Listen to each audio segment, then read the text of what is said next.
Exam था, ठीक है। तो मैंने कितने अटैम्प्ट किए, क्या रहा, कैसे रहा, कैसे कैसे क्वेश्चन बने, आपको क्या करना चाहिए आगे, ठीक है, इस पे सब चर्चा करूँगा मैं अब, ठीक है।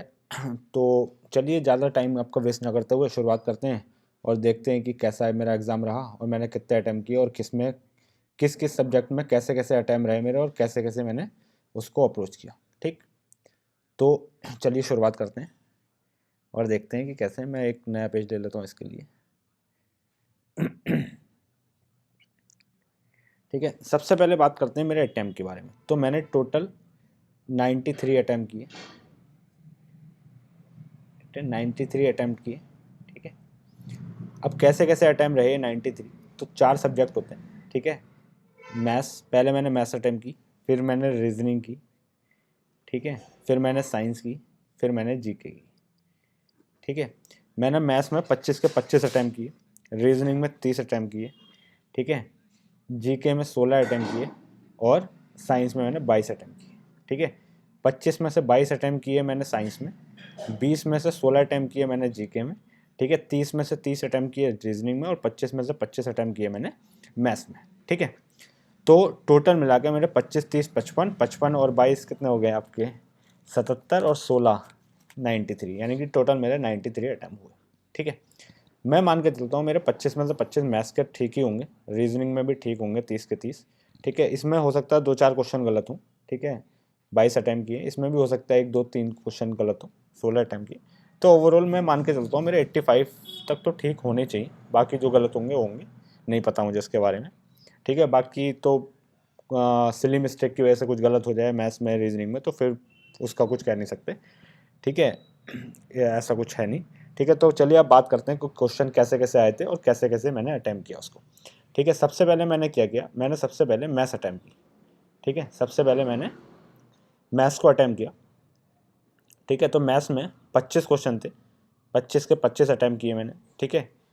वही आपने अगर ग्रुप डी 2022 वाले एग्ज़ाम में मैथ्स अगर उसके सारे क्वेश्चन लगाएं तो इनफ है, ठीक है। और अंडर ग्रेजुएट जो अभी एनटीपीसी का पेपर हुआ था, ठीक है, उसी लेवल के पैटर्न के क्वेश्चन आ रहे हैं, ठीक है, टोटली, ठीक है। और 25 के 25 डुएबल क्वेश्चन है, ऐसा कोई क्वेश्चन मुझे नहीं मिला, ठीक है, जिसमें मैं अटका हूँ या फिर कुछ मेरे लिए ख़राब हुआ गो थ्रू एक बार में सारे क्वेश्चन होते चले गए, ऐसा कुछ नहीं है। टिग्नोमेट्री से भी एक क्वेश्चन देखने को मिला, प्रॉफिट लॉस से 2 क्वेश्चन देखने को मिले, ठीक है। और प्रॉफिट लॉस से वही डिसऑनेस्ट शॉपकीपर वाला भी एक क्वेश्चन भी देखने को मिला, डिसऑनेस्ट शॉपकीपर, ठीक है, ये क्वेश्चन देखने को मिला। और ठीक है, बाकी क्या कहते हैं, टाइम एंड वर्क से भी क्वेश्चन था, टाइम एंड वर्क से भी क्वेश्चन था, नॉर्मल सिंपल क्वेश्चन जो वही एक एक दिन में काम करते हैं, सी कितने दिन में काम करेगा ऐसे करके कुछ क्वेश्चन था, ठीक है। एग्जैक्ट तो याद नहीं है मुझे वैल्यूज़ की अब, ठीक। तो मैथ्स में मेरे हिसाब से आप कुछ मत करके जाइए, आप वो ग्रुप डी के जो आप प्रीवियस ईयर क्वेश्चन है और एनटीपीसी के अंडर ग्रेजुएट वाले क्वेश्चन है उसको लगा के जाइए, ठीक है। मेरे हिसाब से आपके लिए इनफ है और उतना ही सही आप कर सकते हैं आप, ठीक है। अब अगर बात करें हम रीजनिंग के ऊपर, ठीक है, रीजनिंग के ऊपर अगर बात करें तो 30 क्वेश्चन थे, 30 के 30 मैंने अटैम्प्ट किए, ठीक है। डायरेक्शन एंड डिस्टेंस से 2 क्वेश्चन थे, ठीक है, डायरेक्शन एंड डिस्टेंस से 2 क्वेश्चन थे। और 2 क्वेश्चन कैसे थे, जो एनटीपीसी अभी जो हुआ था, एनटीपीसी सीबीटी 2 जो हुआ था ग्रेजुएट वाला, ठीक है, उसमें सेम ऐसे ही क्वेश्चन आए थे, बहुत लंबी इधर उधर भगा करने के बाद ऐसे करके बहुत सारी वैल्यू दे रखी थी, ठीक है। पहले ए को भगाना था, फिर बी को भगाना था, फिर क्यू को भगाना था, ऐसे करके फिर लास्ट में पी क्यू की वैल्यू पूछा था जो कि सीधी सीधी लाइन में बन रहा था, ठीक है, ऐसे करके कुछ क्वेश्चन था, ठीक है। तो मैं मान के चलता हूँ अगर आपने एनटीपीसी जो अभी अंडर ग्रेजुएट और नॉन ग्रेजुएट हुआ है, ठीक है, अंडर ग्रेजुएट और जो ग्रेजुएट वाला पेपर हुआ है, ठीक है, अगर आपने उसकी रीजनिंग लगाई है तो इनफ है, ठीक है। उसी सेम लेवल के क्वेश्चन बन रहे हैं, ठीक है। पजल आई थी, पजल कम से कम 5 क्वेश्चन पजल के थे, ठीक है, कम से कम 5 क्वेश्चन पजल के थे, सीटिंग अरेंजमेंट वाले क्वेश्चन थे, ठीक है। और क्या कहते हैं, बॉक्स वाला क्वेश्चन था एक, ठीक है, लाइन में बिठाना था बॉक्स ऊपर से नीचे वाला, ठीक है, एक ऐसा क्वेश्चन बना था उसमें।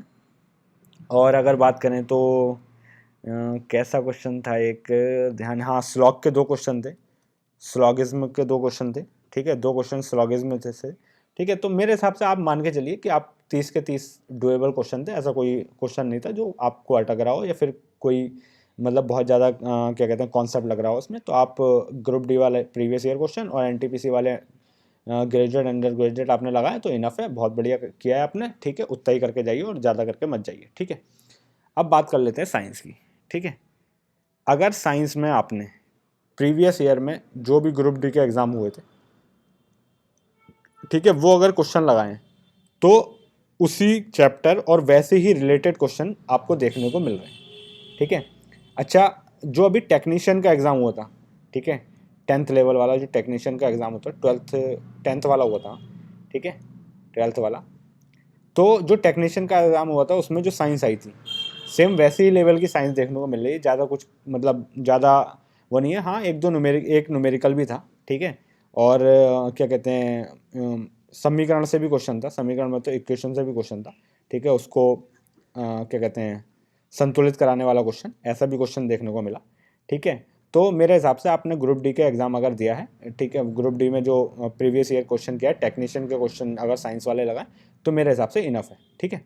इतना आप करके जाइए, ठीक है। जितने भी अभी साइंस में आप क्या कर लीजिए, साइंस में एक बार 10th की जो NCERT है, ठीक है, इसका रिवाइज कर लीजिए आप एक बार, ठीक है, ठीक। और इसमें भी साइंस में भी क्वेश्चन का जो वो है वो बायो से ज़्यादा पूछा जा रहा है, ठीक है, बायो से, फिर उसके बाद केमिस्ट्री से, और फिजिक्स से उससे कम पूछा जा रहा है, ठीक है। तो सबसे ज़्यादा बायो से पूछा जा रहा है, मेरे हिसाब से 10 क्वेश्चन लगभग बायो से थे, केमिस्ट्री से 8 से 9 क्वेश्चन थे, फिजिक्स से बस 6 क्वेश्चन ही मुझे देखने को मिले, 6-7 क्वेश्चन ही ऐसे मिले जो फिजिक्स से सबसे ज़्यादा देखने को मिले बायो से, ठीक है।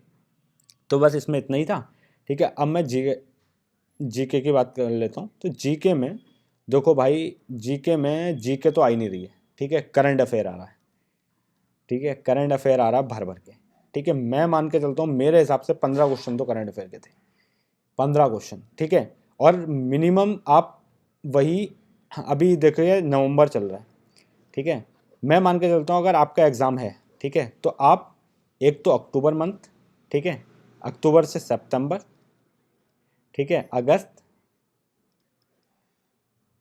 और जुलाई, ठीक है, ये 4 महीने के तो बिल्कुल ही आप करंट अफेयर को रट के जाइए, बिल्कुल करंट अफेयर रट के जाइए 4 महीने का, ठीक है, 4 मंथ का आप बिल्कुल करंट अफेयर रट के जाइए, ठीक है। इससे बाहर क्वेश्चन नहीं बनेगा, 4 महीने का रट के जाइए। और मेरा मानना यह है कि आप इन 4 महीने की मैगजीन ले लीजिए, जुलाई, अगस्त, सितंबर और अक्टूबर की अलग अलग मंथ की मैगजीन ले लीजिए और वो रट के जाइए आप, ठीक है, तभी आपको बेनिफिट होगा, ठीक है। क्वेश्चन थोड़ा लेवल का बना रहे हैं वो लोग, ठीक है, लेकिन अगर आपने ये 4 महीने की करंट अफेयर पढ़ी है अच्छी तरीके से, तो मेरे हिसाब से अगर 15 क्वेश्चन आ रहे हैं तो 10 से 12 क्वेश्चन तो आप आसानी से कर ले जाएंगे, ठीक है, उसी चैप्टर से, ठीक है। तो करंट अफेयर भर भर के आ रही है। जीके में अगर हिस्ट्री विस्ट्री की बात करें तो ये सब इसका रिवीजन मत कीजिए, आप सिर्फ करंट अफेयर पर ध्यान दीजिए, करंट अफेयर भर भर के आ रही है, ठीक है, करंट अफेयर पर ध्यान दीजिए, बस इतना ही था, ठीक है। अगर आप क्वेश्चन की बात करेंगे तो मैं बता दूंगा कि कैसे कैसे क्वेश्चन आए थे, ठीक है, जैसी इतना तो एग्जैक्ट मुझे भी कुछ याद नहीं है, ठीक है। तो ठीक है, मैं देखूंगा अगर मुझे कुछ याद आता है तो मैं क्वेश्चन लिख के एक बार ना आपको चैनल पर डाल दूंगा, ठीक है। चलिए, धन्यवाद।